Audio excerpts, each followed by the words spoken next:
Assalamu alaikum. Wa alaikum salaam wa rahmatullahi ta'ala. Swaumu. Bwana nashukuru Mungu. Ndio nakaribia. Bwana ndio umefikia, yani unawadia. Naam. Dakika 90 za mchezo wa Simba dhidi ya Dodoma umeweza kutamatika. Na mchezo kama ulivyouona Simba kafanya yake pale. Lakini licha ya mchezo kutamatika tumeona kuna baadhi ya nafasi ambazo Simba aliweza kuzipata lakini ameshindwa kuzitumia vizuri. Naam. Maana kuna wengi walikuwa wakibeza kuhusiana na Budo Mutale kwamba kiwango chake ni kidogo sana. Tukumbuke katika mechi juzi mliocheza dhidi ya TMA kuna makosa mengi alikuwa anayakosea kwa maana anashindwa kuyatumia vizuri nafasi ambazo anazipata. Na wengi wamekuja juu na kusema kwamba Budo Mutale anatakiwa akapimwe akili kwa maana atakuwa ipo sawa. Hilo mimi siwezi kulithibitishia moja kwa moja kusema bwana huyu mtu yuko 1, 2, 3. Nasema jibu lake si kweli, na siku zote kwenye timu kama timu lazima kuna wachezaji wengine tunasema wa majaribio. Iko ni kitu cha kawaida. Sio bwana Unaweza kuniambia Mutale majaribio? Hapana, siwezi kuzungumzia Mutale. Tunasema katika timu kama timu. Sio, umeelewa Timu kama timu lazima utakuta kuna wachezaji na kuna mchezaji kwa kufanya makosa. Ni kitu cha kawaida. Hiyo tunaanzia mipira ya Uswahilini mpaka mipira ya juu ya ngazi. Sio Kuna mchezaji mmoja iko ni kitu cha kawaida, sawa na kuna mchezaji mmoja tukizungumzia mmoja kama wa mchezaji ni jambo la kawaida, lakini sio kama timu ya Simba Sports Club. Sio, umeelewa Kwa maana hiyo kazi ya mwalimu anafahamu kwamba game hii leo atacheza nani, game hii leo nitamweka nani. Sawa na si kila mchezaji wa kumwacha benchi. Sio, utakuwa umefanya kitu sicho kizuri. Kuna mechi zingine lazima umjaribu yule aliyofanya makosa leo. Je, nikimweka awamu ya pili atakuwaje? Au nikimweka kwenye mechi hii itakuwaje? Nini maana yake? Unaweza baada ya mafanikio ukamuingiza mchezaji kipindi cha pili. Sio? Hiki ni hali ya kawaida kumwangalia, je, anafanya vizuri au la hafanyi vizuri. Ni kitu cha kawaida. Ni kumjaribu mchezaji mmoja au yule mchezaji mwenye makosa. Kitu cha kawaida. Naam. Hii tukimwangalia moja kwa moja tukimwangalia nani Leonel Ateba alichokifanya leo ni tofauti na kile alichokifanya juzi. Maana juzi kuna mengi pia alikuwa amefanya makosa mengi sana. Moja kosa kubwa ambao alifanya, kuna moja mpira alipigiwa pale yakauokoa. Sawa. Kuna pasi moja alichomezewa na nani sijui ile yakaokoa, lakini leo tumeona tofauti. Hivi ile tukio kwanza ulilionaje? Lile tukio ni sahihi. Unajua mimi ni kwa pasi ya shinda anaokoa. Najua. Nimekwambia siku moja, angalia siku zote vita haina macho. Vita haina macho. Unajua mpira dakika 90 sio? Na kama dakika 90 mimi nasemaga Kiswahili chepesi, mpira ni vita. Sio? Mpira ni vita. Sio kwamba tunakwenda kucheza kama wanavyotegemea watu. Maana kuna kucheza na kuna mchezo. Sasa tukirudi kwenye game, tukija mpira ni vita. Brother, sio mpira tukasema kila mmoja ataenda kwenye namba yake anachezeshwa kama game. Sio kweli.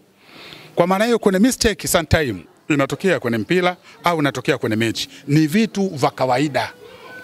Sio ni kawaida. Ile uwezi kujaribu na uwezi kufanya makosa. Lakini alikuwa mwenyewe kwenye mechi ya TMA, alikuwa mwenyewe pale Mpendo, unajua. Nasemaje? Ile ni kawaida.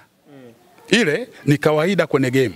Lakini yule ni mchezaji bora, ni mchezaji anaofahamu mpira, na siku zote mchezaji akiwa striker mbele lazima awe anachezeshwa. Timu inapokuwa inakufa si mtu yule kufuatilia mpira. Sikio, umeelewa vizuri? Si mtu kufuatilia nini? Mpira, na yeye anajulikana kama striker, inatakiwa achezeshwe. Timu ilikuwa bado, ili tujue timu ilikuwa nini? Timu bado. Leo timu atabaki kwenye namba yake, mchezaji fulani kwenye namba yake, na yeye anajua mpira anapokea kwenye namba yangu na nani anachezesha kwenye namba yangu, na ndio game inavyotakiwa. Sijui umeelewa Si striker aanze kusaka tena mpira. Sijui umeelewa Paka aje kufunga, sio kweli. Lakini sasa hivi Simba mimi nashukuru kila mchezaji kashajua sekta yake. Kuna watu wanakuambia Simba ilipiga na Azam. Mwandishi watu alizungumza anakuambia bwana Simba sasa hivi itanue. Nini maana kutanua? Inatakiwa itanue kikosi. Na bora wangesema hivyo. Wanakuambia Simba unapocheza naye itanue. Ibararue pale kati. Umeelewa vizuri? Wewe itanue. Sasa ili maana ya kutanua wanakuambia kwa sababu speed hawana. Speed? Hawana. Sasa ngoja nikwambie. Mashine sawa, tukizungumzia kitu mashine. Auwezo kawasha ikaanza na spidi. Simba, neno siku moja nitafautisha haya majina. Yanga alafu nikaita neno Simba. Fuata herufi tu. Simba peke yake si timu. Fuata jina. Simba ambacho ni kitu kinachokuja taratibu, ni kitu kinachovizia, ni kitu kinachowinda. Sivyo? Nyama. Siku zote hata mtoto unapomwita Omar, fuata Omar bin Yatwabi nani? Allah. Ndo maana yake. Asumani, fata huyo Saidina Asumani alikuwaje? Ina maana vile vituko ndio vinaendana na jina la mtu. Ukifuata jina la Simba, tunamzungumzia mnyama na tunazungumzia Simba yenyewe. Lazima vitendo vya Simba iende kwa Simba yenyewe. Mfalme wa msitu. Ni kitu ambacho slow yake sio kwamba kwa waona ni watu wamoja wapumbavu au wachamba. Slow yake ni kwamba anasoma adui. Simba kwenye upande wa wanyama kule ni mfalme wa msitu. Kwa hiyo tuseme kwenye soka huko Simba ni mfalme pia wa soka. Sasa paka leo uelewi hilo? Mimi sielewi bwana, Sakuzi hilo. Uelewi? Sasa kama uelewi, hata watoto wadogo leo anakuambia kwani alikimbiwa nani juzi? Sakuzi wanipeleka mbali lazima nikueleze. Sakuzi mkoja kwanza.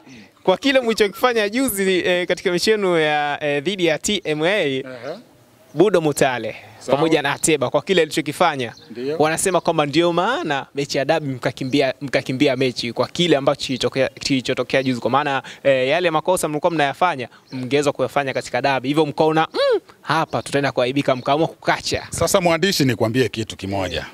Nikwambie kitu kimoja. Wewe umekuja kwangu, sio? Ili tukanushe kwanza hili jambo, ili watu wafahamu. Tena tuingie katika mjalabu kwamba watu wajue. Mjalabu ni kitu cha kweli. Wewe nimekuita kwangu.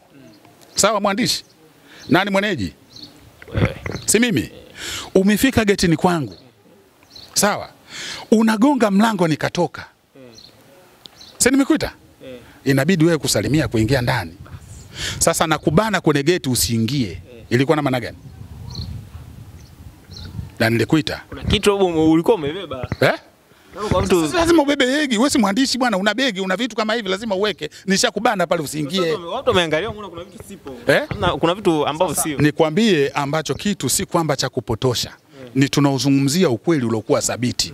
Mimi kwanza nawashukuru tukiingia mada ya huko. Nawashukuru wana Simba na sio wachezaji. Mashabiki, Mwenyezi Mungu kawapa busara, na sio busara tu peke yake. Huu mwezi wa Ramadhani uheshimike. Mwezi wa Ramadhani malaika wa heri wanasimama. Sio Simba ya jana na Simba ya leo iliyokuwa ndani ya mwezi mtukufu wa Ramadhani. Kwa maana ya tofauti. Sasa sinaingia mimi mgeni mwalikwa. Unanizuia, ulikuwa na maana gani? Maana kuna moja interview ambayo Manala aliweza kuzungumza, akasema kwamba mule ndani kwenye lile gari la pili kulikuwa kuna vizee vidogo, halafu pia kulisikika sauti za mbuzi ninalia me. Sasa wakafikiria huyu mbuzi atakakalishwa majani ya kwa Mkapa au kuna nini? Sasa mwandishi, hicho ni kitu cha kawaida. Tukifuata game kama game, mpira kama mpira, mambo haya yanakuaga hakuna. Mwenzio kama kashika usinga wa ng'ombe na we shika. Sivyo? Mwenzio kashika pembe na we shika. Lakini tunachotaka kuangalia dakika 90. Matokeo yake ni nini? Sasa ukisema ulinizuia kwa sababu nimebeba kichwa cha mbuzi au alikuwa mbuzi, uliwaona mbuzi, hii ni kero, na kero tunapata mashabiki, tunaumia. Wewe ulishinda kwenda kufuata mbuzi mazizini, kuna mbuzi machinjioni, kachukue hata damu beba. Utachonizuia au ulinizuia kwa sababu kusema uliona mbuzi, huu ndio ushabiki haramu. Sema mlitegemea mbuzi ndio maana mlivozuiliwa mkashindwa kuendelea na mechi kwa sababu kwa lile lengo ambalo mlikuwa mmelipanga limegairishwa. Brother, si kushindwa. Hii mimi nasema ilikuwa fujo. Na siku zote kwenye fujo wanakuambia yule alojielimisha kusema mimi nisifanye fujo, huyo ni mtu mwema. Na mtu mwema si mwingine, mimi nasema Simba eko. Naelewa vizuri, Simba ameadabika. Na si kuadabika wachezaji tu, mashabiki tumeadabika. Ulimuona shabiki yoyote alivunja hata mnazi? Sijaona. Uliona shabiki yote akafanya tukio lolote? So mechi haijachezwa. Na Mungu akaleta galika. Nani alopata matatizo uwanjani? Ile kudura. Yanga. Nani alopata matatizo? Yanga. Uliona? Niliona mchezaji wa Yanga. Ulisikia? Nani mmoja, shabiki mmoja wa Yanga. Sasa kwa maana hiyo si walikuwa wengi Yanga? Simba si wamekacha. Sasa unajua kama Mwenyezi Mungu mkubwa. Wanapiga uchochoro. Nakwambiaje, huo uchochoro hamna umeme. Hamna matransformer huko Chicholoni? Sio amewahi kuondoka kabla ya mvua. Kwa nini yule asiondoke mpaka anapata shoti? Yanga walikuwa umeshafika uwanjani Yanga. Kwa ameamua kusubiria. Shoti alipata uwanjani. Uwanjani kuna umeme. Wamepata nje. Wamepata nje. Sasa ndo kelo zile hazitakiwi, tutulie. Mimi nasubutu Simba, wana Simba wametulia. Na nawaheshimu na ili swala liwe wazi. Wana Simba na washukuru, wapenzi wa Simba, mashabiki wa Simba, mimi nawashukuru.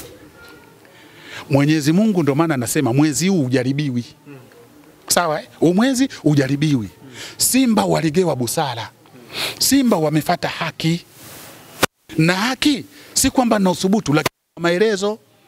Ukivuta maelezo ya picha, wamefata haki. Kama mbuzi wanauzwa mnadani, beba na wewe mbuzi, beba kondoo.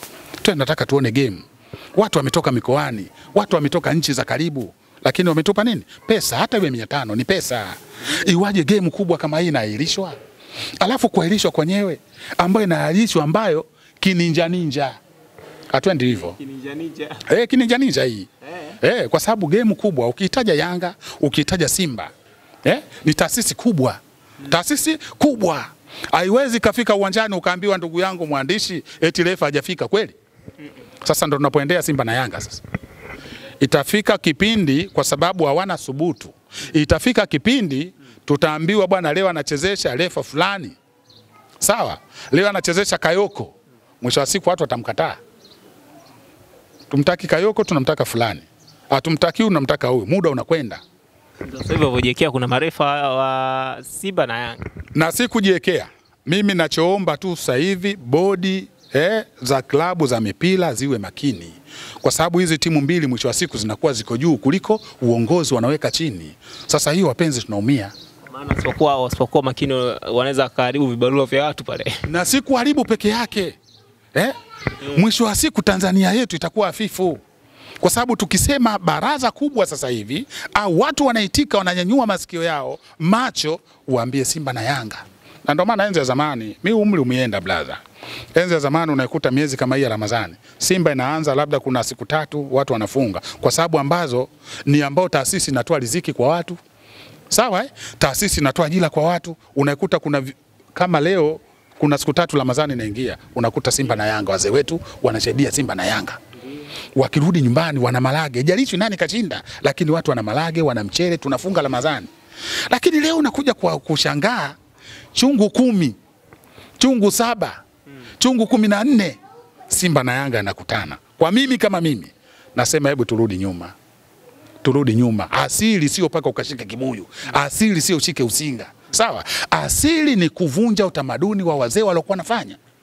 Sijui umeelewa Kweli una siku 3 unakuta Simba na Yanga inacheza, watu waliokuwa maskini, watu waliokuwa wana ajira, wanafaidika kwa kutumia hiyo mipira. Wanapewa fadhila kwa kutumia hiyo mipira. Lakini leo imagine unakuta mtu kuna chungu 14 unaambiwa Simba na Yanga yanakutana.